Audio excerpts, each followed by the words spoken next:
하나님의 말씀 구약성경 레위기 4장입니다.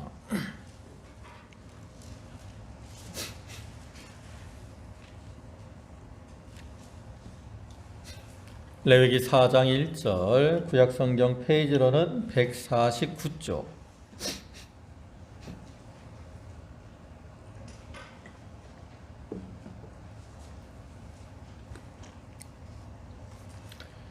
레위기 4장 1절부터 12절까지 말씀입니다. 봉독하겠습니다. 여호와께서 모세에게 일러 가라사대 이스라엘 자손에게 고하여 이르라.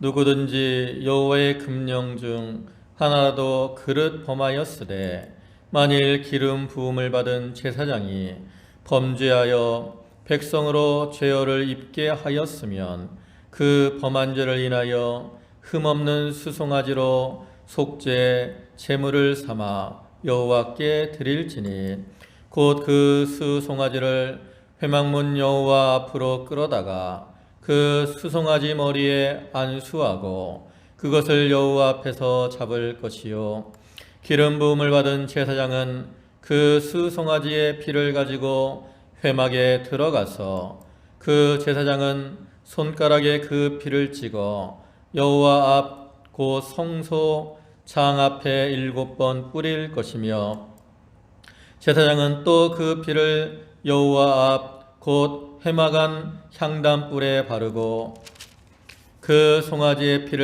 피 전부를 회막문 앞 번제단 밑에 쏟을 것이며 또 그 속죄 제물된 수송아지의 모든 기름을 취할지니 곧 내장에 덮인 기름과 내장에 붙은 모든 기름과 두 콩팥과 그 위에 기름 곧 허리 근방에 있는 것과 간 위에 덮인 꺼풀을 콩팥과 함께 취하되 화목제 희생에 소에게서 취함같이 할 것이요 제사장은 그것을 번제단 위에 불사를 것이며 그 수송아지의 가죽과 그 모든 고기와 그 머리와 다리와 내장과 똥 곧 그 송아지의 전체를 진 바깥에 버리는 곳인 정결한 곳으로 가져다가 불로 나무 위에 사르되 곧 재 버리는 곳에서 살을 지니라. 아멘. 예, 할렐루야. 예. 지난 한 주간 또 하나님의 은혜 가운데 평안하셨습니까? 이 시간에도 하나님이 베푸시는 은혜와 은총이 모든 성도분들과 또 가정 위에 함께 하시기를 축원합니다. 벌써 어느덧 겨울의 막바지인 2월이 지나고 이제 봄이 시작되는 3월을 맞이하게 되었습니다. 그래서 우리가 3월을 맞이해서 3월 첫 주일 예배를 드리는데 오늘 이 시간에는 레위기 4장의 말씀을 보셨는데 이 말씀을 통해서 속죄제, 죄사함을 위한 제사다라는 제목으로 함께 은혜를 나누고자 합니다. 우리가 2주 전부터 구약시대 여러 제사의 규례와 또 그와 관계된 성도들의 신앙생활에 대해서 살펴보고 있는데 처음에 살펴본 번제는 예수 그리스도께서 우리를 위한 온전한 제물이 되어주심을 예표하는 것으로서 우리 성도들도 예수 그리스도와 같이 자기를 온전히 바치며 헌신하는 그러한 자들이 되어야 된다라고 말씀을 드렸고요. 그다음에 지난주에 살펴본 화목제에 대해서는 이 화목제는 죄로 인해 말미암아 단절되었던 하나님과의 관계를 회복시키기 위해서 화목제물이 되어주신 예수 그리스도를 예표하는 것으로서 이러한 하나님의 은혜로 그리스도의 은혜로 말미암아 화목해야 되고 또 화목해야 하는 직책을 받은 우리들이 이 땅에서 그 화목해야 하는 그 직책을 잘 감당해 나아가야 된다라고 말씀을 드렸습니다. 그리고 오늘 이 시간에 이제 구약시대 제사 가운데 가장 중요한 의미를 지닌 이 속죄제에 대해서 살펴보려고 합니다.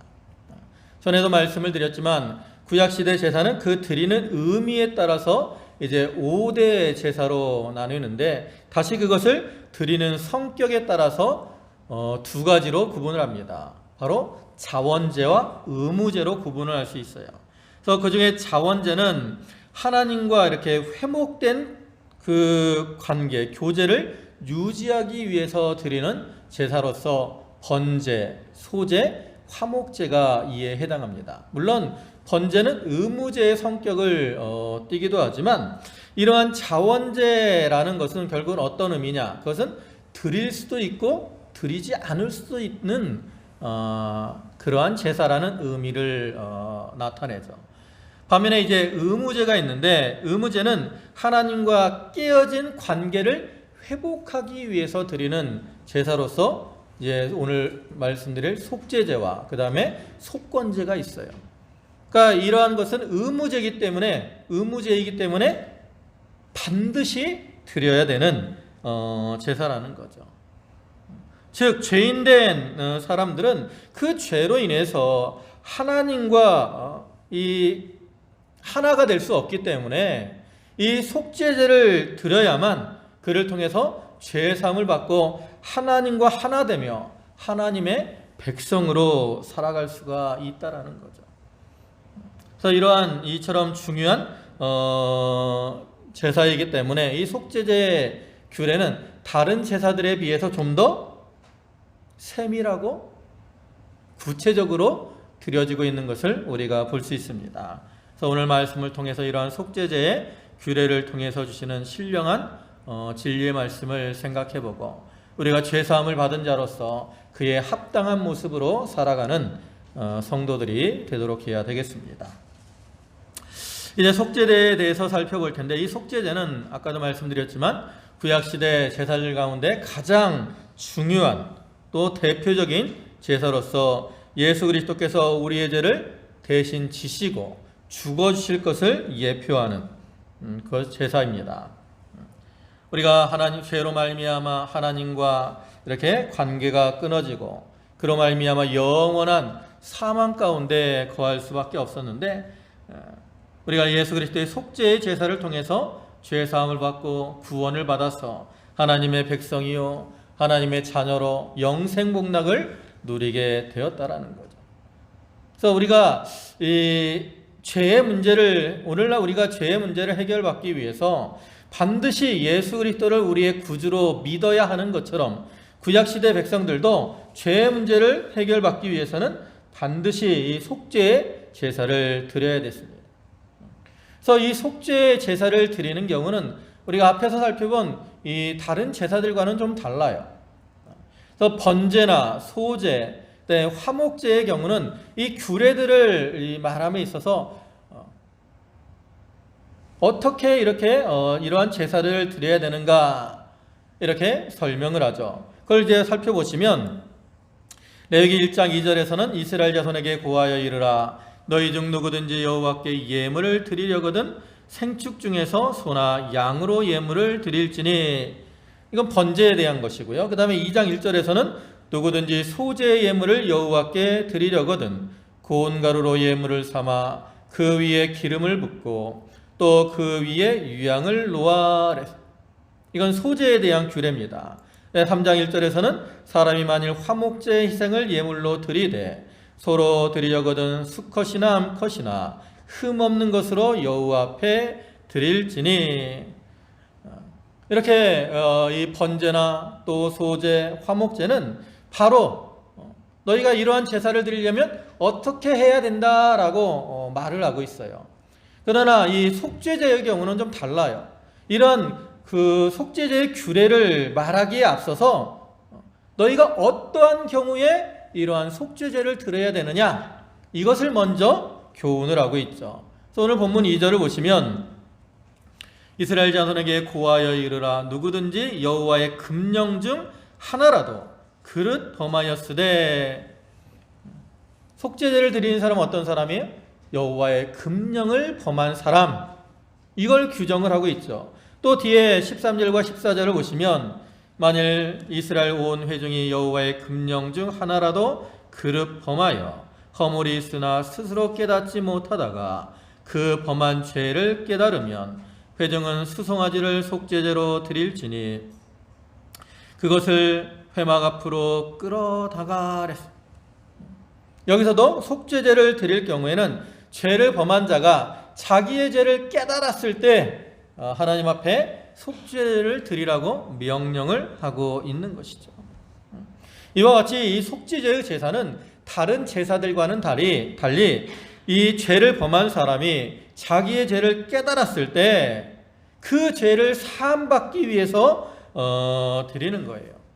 그러니까 이건 결국 우리에게 무엇을 교훈하느냐? 오늘날 우리 성도들이 예수를 믿고 구원을 받으려면 자기가 죄인임을 깨달아야 한다라는 것을 나타내는 거죠. 여러분, 우리가 예수를 믿고 구원받는 거에는 그 과정에는 자기가 죄인이라는 그런 인식이 분명히 있어야 됩니다. 하나님이 우리를 이렇게 구원하시는 과정을 보면 신학적으로 하나님이 우리를 부르셨다 그래요. 소명. 그 다음에 그에 대한 우리의 응답, 즉 믿음이 있어야 되는데 여기 믿음이라는 말에는 자기가 죄인임을 인식하는 그러한 것이 포함이 되어 있는 겁니다. 왜냐하면 자기가 죄인임을 깨닫지 못하는 사람, 자기가 죄인임을 깨닫지 못하면 무엇이 필요 없어요? 구원이 필요 없어요. 그렇기 때문에 자기가 죄인임을 깨닫지 못하는 사람들은 구원을 받으려고 예수를 믿거나 하나님 앞에 나올 필요가 없다라는 거죠. 오직 자기가 죄인임을 깨달은 사람만이 그 죄의 문제를 해결받기 위해서 예수를 믿는 것이고 하나님 앞에 나오게 되는 것이라는 거예요. 그래서 이 구원의 단계에는 이와 같이 믿음이, 죄에 대한 그 인식이, 내가 죄인이라는 인식이 먼저 필요한데 그와 같이 구약시대 속죄의 제사도 마찬가지라는 거죠. 내가 이러한 죄를 범하였구나. 그러한 죄에 대한 깨달음이 먼저 전제되어야 된다는 거죠. 그리고 이제 이러한 속죄제에 대해서 말하면서 5장을 오면 그러한 속죄제를 드리는 죄에 대해서 좀 더 몇 가지를 설명을 합니다. 그래서 5장 1절부터 보시면 누구든지 증인이 되어 맹세시키는 소리를 듣고도 그 본 일이나 아는 일을 진술치 아니하면 죄가 있나니 그 허물이 그에게로 돌아갈 것이요. 누구든지 부정한 들짐승의 사체나 부정한 가축의 사체나 부정한 곤충의 사체들 무릇 부정한 것을 만졌으면 부지중해라 할지라도 그 몸이 더러워져서 허물이 있을 것이요. 혹시 부지중에 사람의 부정에 다닥쳤는데 그 사람의 부정이 어떠한 부정이든지 그것을 깨달을 때에는 허물이 있을 것이요. 혹 누구든지 무심 중에 입으로 맹세를 발하여 악을 하리라 하든지 선을 하리라 하면 그 사람의 무심 중에 맹세를 발하여 말한 것이 어떠한 일이든지 깨닫지 못하다가 그것을 깨달을 때에는 그 중에 하나의 허물이 있을 것이니 이와 같이 증인의 사명을 감당하지 못하거나 부정한 것에 접촉되어서 부정하게 되나 또 경솔한 맹세를 한 경우에 속죄제를 드리도록 교훈을 하고 있는데 그때 자기의 죄를 깨달았을 때 그 죄를 입술로 고백하고 하나님 앞에 속죄제를 드리도록 이렇게 교훈을 하고 있는 겁니다. 그러니까 이와 같이 속죄제는 먼저 자기의 죄에 대한 깨달음이 있어야 된다는 것이고요. 그리고 이제 이어서 그러한 속죄제를 드리는 규례들을 말씀을 하는데 속죄제를 드리는 규례는 첫째로는 뭐냐면 흠없는 제물로 드리는 겁니다. 본문 3절 보시면 만일 기름 부음을 받은 제사장이 범죄하여 백성으로 죄어를 입게 하였으면 그 범한 죄를 인하여 흠없는 수송아지로 속죄 제물을 삼아 여호와께 드릴지니. 여기는 이제 그 제사장의 속죄제에 대해서 말을 하는데 이렇게 제사장이 죄를 범해서 속죄제를 드릴 때는 흠없는 수송아지로 드리도록 말을 합니다. 여기서 흠없는 제물은 바로 예수 그리스도께서 온전하신 그러한 제물이 되어서 우리의 죄를 사하실 것을 예표하는데, 근데 이러한 속죄제 제사의 경우에 있어서 다른 제사들도 다 동일하게 흠없는 제물로 드리거든요. 근데 이렇게 흠없는 제물로 드릴 때 속죄제와 다른 번제나 화목제가 다른 차이점이 있어요. 그 차이점은 뭐냐면 다른 이 번제나 이 화목제의 경우에는 자기의 형편에 따라서 제물을 소송아지로 드리기도 하고 또 염소로 드리기도 하고 양으로 드리기도 합니다. 그런데 속죄제의 경우는 달라요. 속죄제는 형편에 따라 제물이 바뀌는 게 아니라 그 사람의 어떤 신분에 따라 제물이 달라집니다.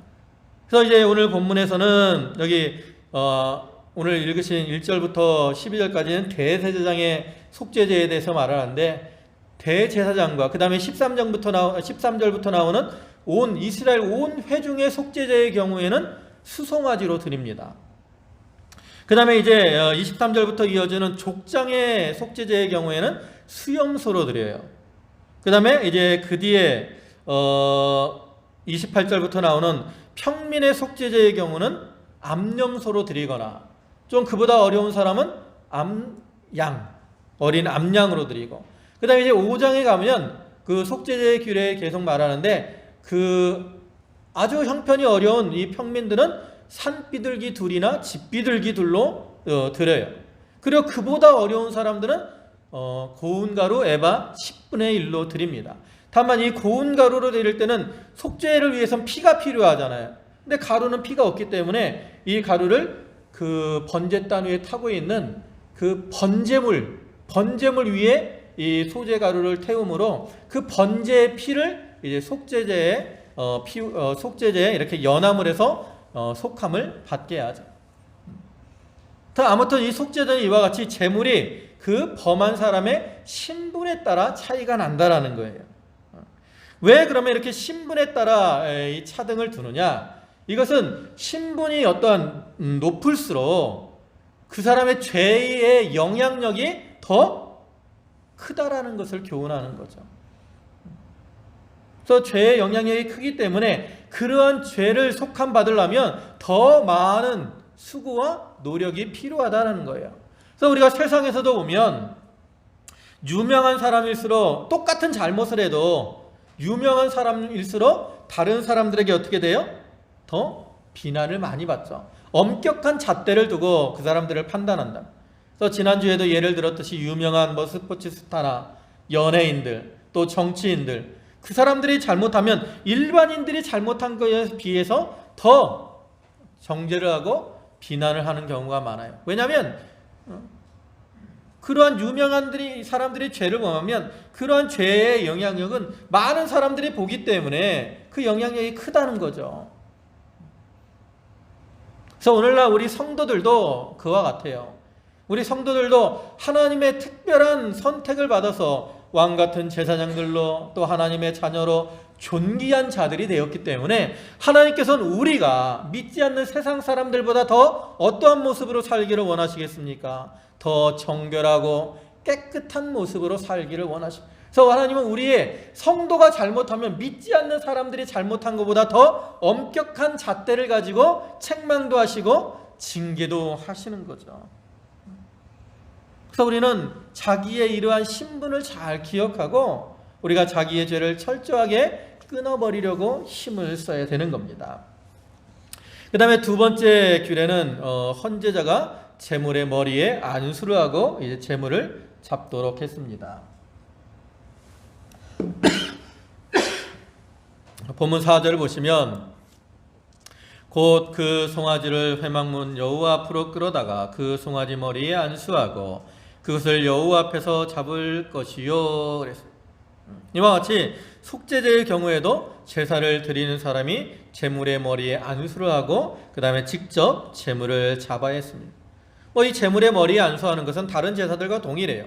그 안수함으로 제물과 연합이 되어서 그 자기의 죄를 제물에게 전가시키는 것을 나타내는 것이고, 이것은 예수 그리스도께서 우리의 죄를 전가받아서 다 짊어지고 가실 것을 나타내는 것입니다.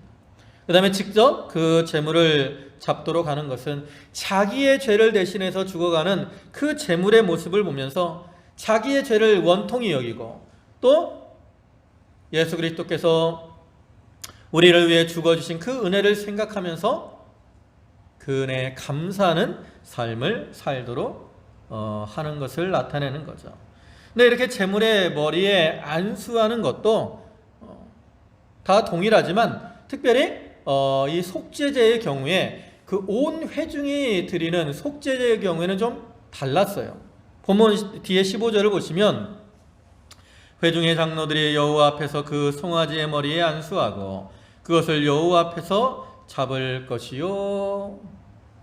왜냐하면 이 온 회중의 이 속죄제의 경우는 모든 백성들이 나와서 그 제물의 머리에 안수할 수가 없잖아요.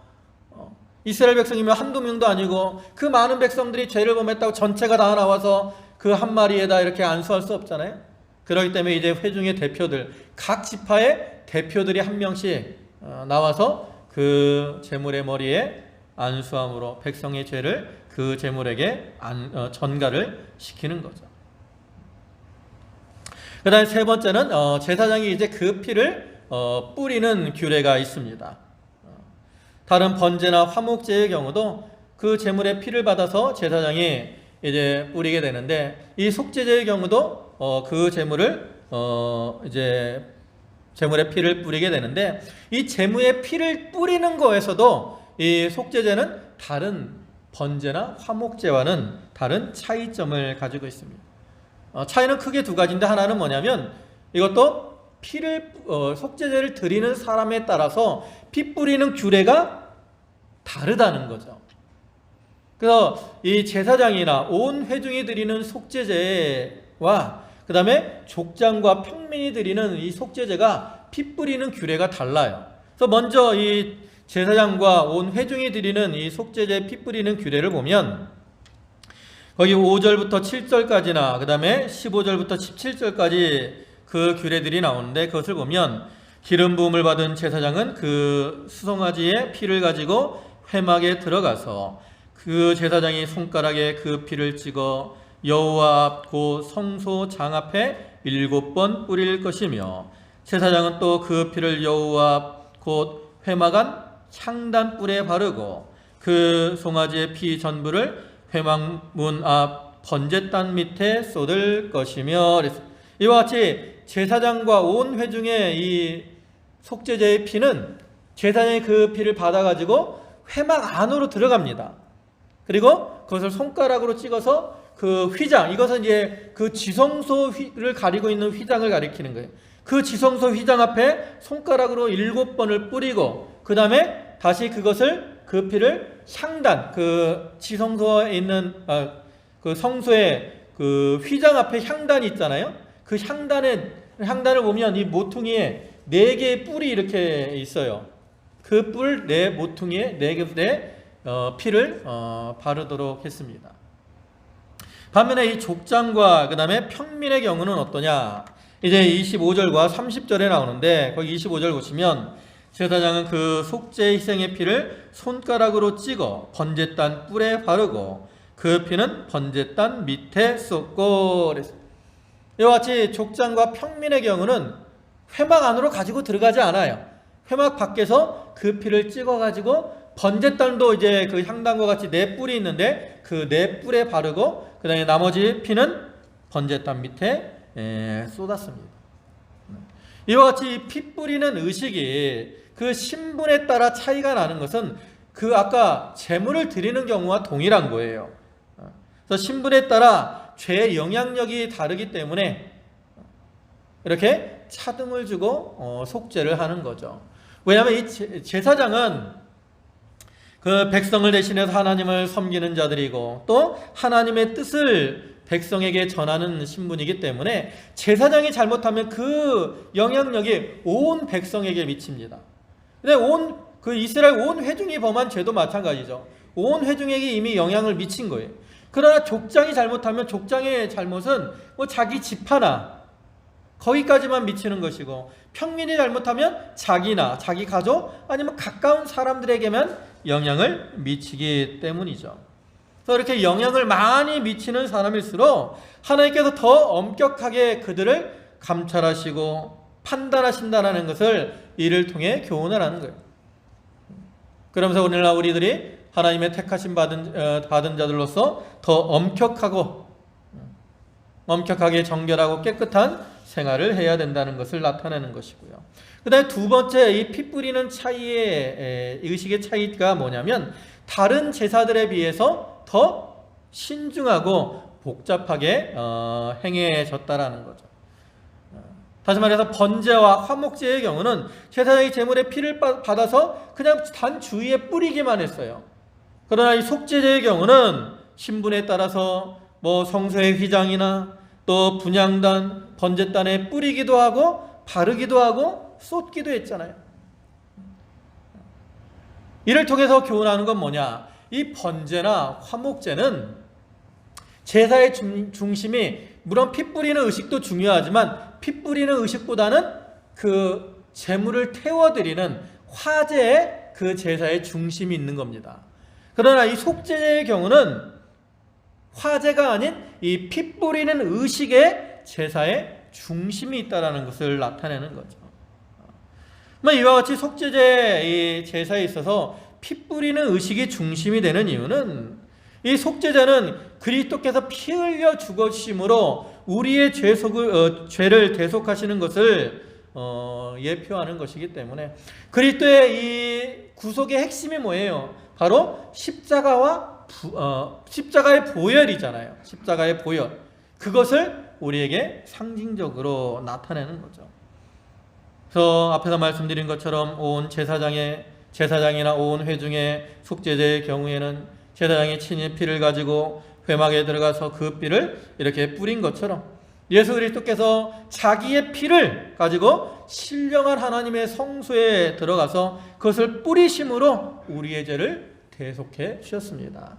그래서 히브리서 9장 11절부터 12절을 보시면 그리스도께서 장래 좋은 일에 대제사장으로 오사 손으로 짓지 아니한 곧 이 창조에 속하지 아니한 더 크고 온전한 장막으로 말미암아 염소와 송아지의 피로 아니하고 오직 자기의 피로 영원한 속죄를 이루사 단번에 성소에 들어가셨느니라. 이렇게 예수 그리스도께서 단번에 자기의 피를 가지고 영원한 성소에 그 피를 뿌려주심으로 우리에 대한 속죄를 이루어신 것을 이 속죄제의 피뿌림의 의식을 강조함으로 이것을 분명하게 예표를 하고 있는 겁니다. 그 다음에 네 번째 규례는 그 화제를 드리는 규례인데 이 속죄제의 경우에는 화제로 그 모든 기름을 태워서 드렸습니다. 본문 8절부터 10절을 보시면 또 그 속죄의 제물된 수송아지의 모든 기름을 취할지니 곧 내장에 덮인 기름과 내장에 붙은 모든 기름과 두 콩팥과 그 위의 기름 곧 허리 근방에 있는 것과 간에 덮인 커플을 콩팥과 함께 취하되 화목제의 생의 소액에서 취함같이 할 것이요 제사장은 그것을 번제단 위에 사를 것이며 그랬습니다. 그러니까 속죄제의 경우 하나님 앞에 드려지는 화제로 드려지는 부분은 이 화목제의 경우와 같이 이 모든 기름 부위, 내장에 붙은 기름, 내장을 덮은 기름, 두 콩팥, 또 허리 근방에 있는 기름, 간을 덮은 커플 이런 것들을 하나님 앞에 드렸습니다. 그러니까 이렇게 속죄제를 드릴 때 화제로 드려지는 분은 그 신분에 상관없이 동일하게 화목제와 같이 기름으로 드려졌는데 이것은 예수 그리스도께서 자기를 온전히 마음과 뜻과 힘을 다해서 하나님 앞에 온전히 드리심을 예표하는 것이고 또한 오늘날 우리 성도들이 죄를 사함받고 정결한 자가 되어서 그러한 정결한 모습을 유지하며 살기 위해서는 자기의 온 마음과 뜻과 정성과 힘을 다 기울임으로 자기를 정결하게 만들어 나가야 될 것을 가리키는 겁니다. 그다음에 이제 마지막으로 규례는 뭐냐면 그 남은 이 제물의 남은 부위를 처리하는 규례입니다. 근데 이렇게 남은 이 부위를 처리하는 면에서도 이 속죄제는 번제나 화목제와는 차이가 있어요. 번제의 경우는 남은 부위가 가죽밖에 없습니다. 그래서 나머지 다른 부위들은 다 번제를 태워지는데 가죽만은 제사장의 몫으로 주어지죠. 근데 화목제의 경우는 어때요? 기름 부위를 태운 다음에 다른 부위, 그 중에 가슴과 우편, 넓적다리는 요제와 거제로 드려지고 제사장의 몫으로 주어지죠.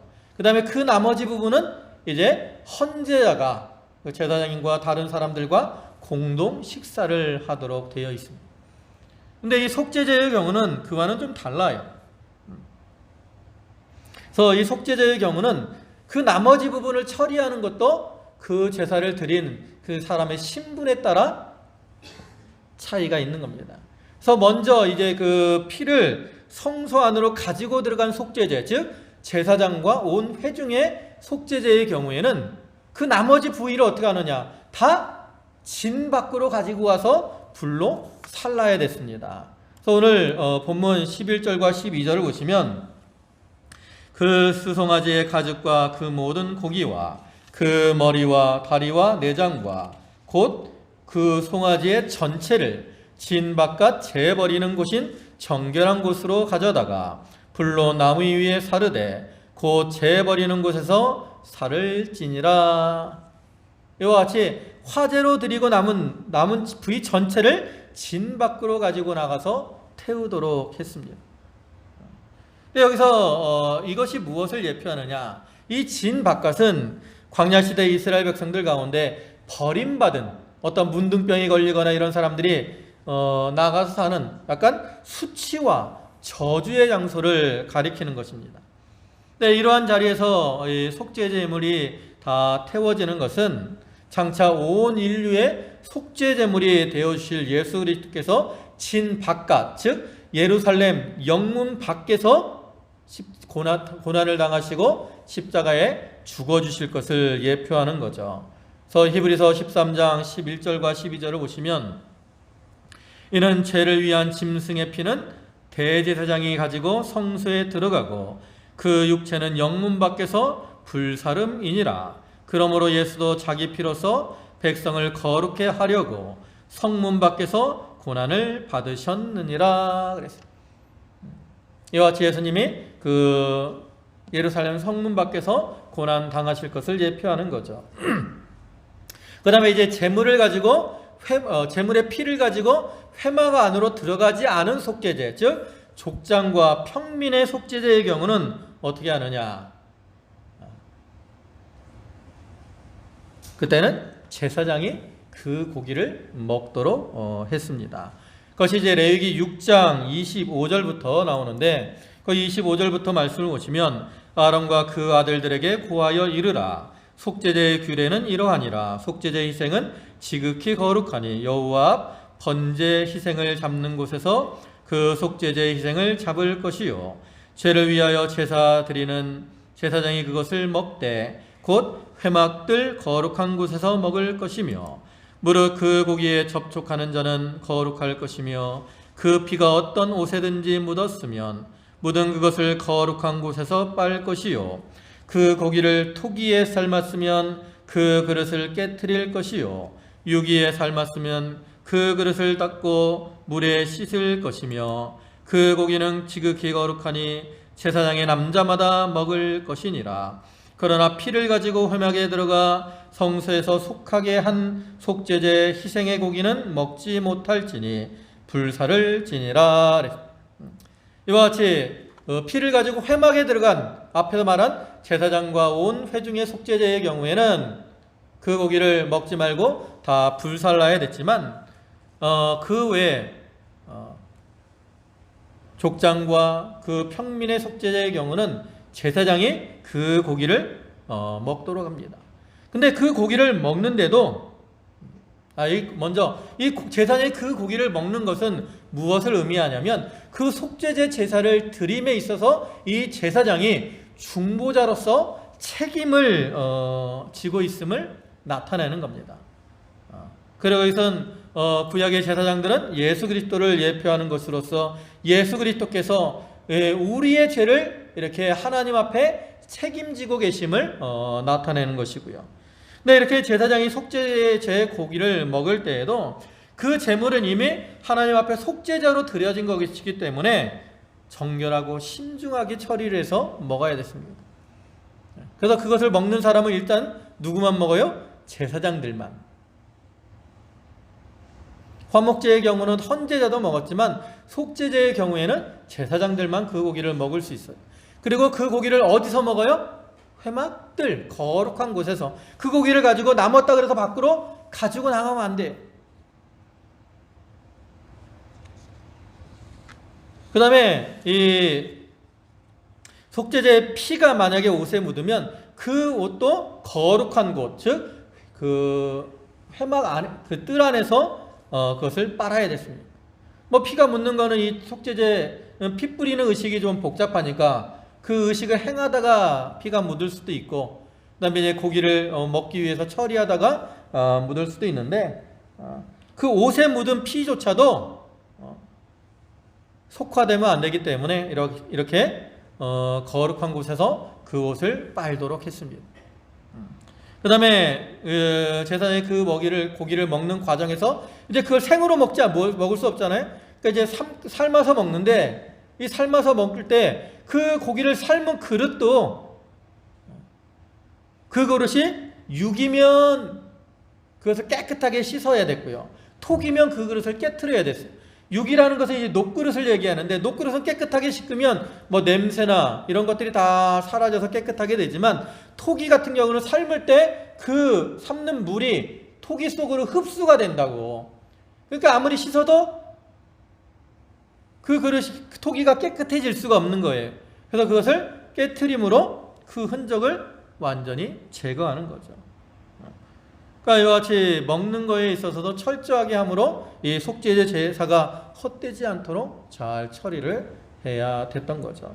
여기까지가 이제 속죄제의 규례인데, 이렇게 이러한 속죄제의 규례를 통해서 예수 그리스도의 속죄에 대한 귀한 신령한 교훈을 우리에게 주셨는데, 우리는 이러한 속죄의 은혜를 받은 자들로서 이제 그에 합당하게 살아가야 된다라는 거죠. 그럼 우리가 어떻게 사는 것이 죄사함을 받은 자로서 합당하게 사는 것이냐? 첫째는 우리가 죄사함 받은 그 은혜를 잊지 말아야 됩니다. 우리가 하나님 앞에 죄사함 받은 자로 합당하게 살려면 그 은혜를 잊지 말아야 돼요. 우리가 세상에서도 누구에게 받은 은혜를 잊지 않아야 그 은혜에 보답하며 살 수 있습니다. 그와 같이 우리가 하나님께 받은 이 죄사함의 은혜를 잊지 않고 마음에 간직하며 살 때, 우리가 어떠한 경우에도 하나님을 떠나지 않고 하나님의 뜻대로 살아가려고 힘을 쓰는 거죠. 우리가 예수를 믿고 구원받은 것은 우리의 힘과 공로로 된 게 아니고 전적으로 하나님의 은혜로 된 겁니다. 창세전에 우리가 하나님의 선택을 받은 것도 하나님의 은혜로 된 거죠. 에베소 1장 5절과 6절을 보시면, 그 기쁘신 뜻대로 우리를 예정하사 예수 그리스도로 말미암아 자기의 아들들이 되게 하셨으니, 이는 그의 사랑하시는 자 안에서 우리에게 거저 주시는 바 그의 은혜의 영광을 찬미하게 하려는 것이라. 그래서 하나님의 그 사랑과 은혜로서 창세전에 우리를 택하셔서 하나님의 자녀가 되도록 예정을 하신 거죠. 또한 그뿐만 아니라 예수 그리스도의 구속도 전적으로 그 은혜로 된 겁니다. 에베소 1장 7절 보시면, 우리가 그리스도 안에서 그 은혜의 풍성을 따라 그의 피로 말미암아 구속 곧 죄사함을 받았으니, 그리스도의 은혜로 우리가 죄사함을 받은 겁니다. 또한 성령의 인치심을 통해서 우리가 예수를 믿고 구원을 받는데, 그것도 하나님의 은혜로 된 거죠. 에베소 2장 8절을 보시면, 너희가 그 은혜를 인하여 믿음으로 말미암아 구원을 얻었나니 이것이 너희에게서 난 것이 아니요 하나님의 선물이라 그랬어요. 이처럼 우리가 하나님의 특별한 은혜로 예수를 믿어 구원을 받고 하나님의 자녀가 되었기 때문에 우리는 그러한 은혜를 잊지 말고 늘 마음에 새기고 살아가야 됩니다. 그래야 우리가 이 죄사함 받은 그 자로서 합당하게 살아갈 수가 있는 거죠. 그 다음에 두 번째로, 우리가 이제 죄사함 받은 자로 합당하게 살려면 죄를 떠나고 자기를 정결하게 하려고 힘을 써야 됩니다. 우리가 특별한 은혜를 받았기 때문에 그에 합당한 모습으로 살아가려고 힘을 써야 돼요. 근데 그러기 위해서는 죄를 끊어버리는 생활을 해야 됩니다. 근데 우리가 이렇게 죄를 끊어버리는 생활을 하기 위해서는 필요한 게 있는데, 먼저 뭐냐? 죄를 깨달아야 돼요. 내 죄가 무엇인지를 깨달아야 우리가 죄를 끊어버릴 수 있어요. 앞에서 속죄의 규례를 말씀드릴 때, 속죄제를 드리는 사람들은 어떠한 사람들이 속죄제를 드린다 그랬어요? 자기의 죄를 깨달은 사람이 드린다 그랬잖아요. 그와 같이 우리가 죄에 대한 죄사함을 받은 자로 합당한 사람, 즉 죄를 떠나는 생활을 하려면 내가 범한 나의 죄가 무엇인가를 우리가 깨달아야 돼.